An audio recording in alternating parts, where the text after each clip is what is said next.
Nimesema kwamba mashine hii ni mashine ambayo ina uwezo wa kuzalisha dawa tiba, tofauti na mashine ambazo wenzetu baadhi ya nchi katika nchi za Afrika Mashariki inazo. Lakini pia moja ya faida nyingine kubwa ya mashine hii, inaweza kufanya kazi kwa wagonjwa zaidi ya 500 kwa mwaka. Hii ni faida kubwa sana ambayo Daktari Samia Suluhu Hassan ameleta matokeo ya kweli katika tiba ya ugonjwa huu au katika tiba ya ugunduzi wa ugonjwa huu. Lakini pili, imekwenda kupunguza rufaa za wagonjwa kwenda nje ya nchi, yani nchini India. Kwa kuwepo kwa mashine hii, maana yake sasa Wizara ya Afya haitawajibika tena kuhakikisha inapeleka watu India kwa ajili ya kwenda kupata kipimo hiki, na kwa sababu hiyo kipimo hiki sasa kipo nchini, na nichukue fursa hii kuwatangazia Watanzania kwamba kipimo hiki sasa kipo nchini.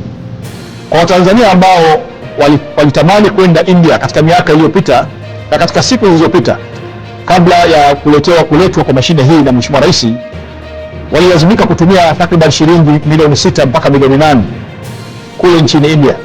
Lakini mashine hii kwa hapa Tanzania itafanya kazi kwa gharama ya shilingi milioni 1.2 tu kwa Watanzania ambao watakuwa recommended na madaktari kwenda kufanya kipimo hiki ambacho tumejionea siku hii leo.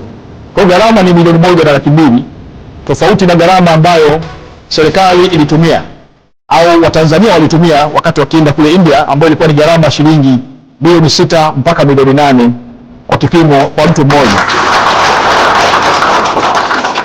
Kwa mashine hii inakwenda kuondoa usumbufu wote wa wagonjwa kwenda kufata huduma mbali na Tanzania.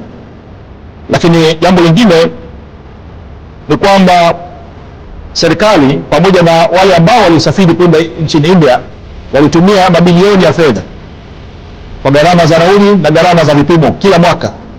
Kwa hiyo ni watangazie wa Tanzania kwamba fedha hiyo sasa tumeiokoa na gharama hiyo itapungua kabisa kwa kiwango au kwa kiasi kikubwa sana.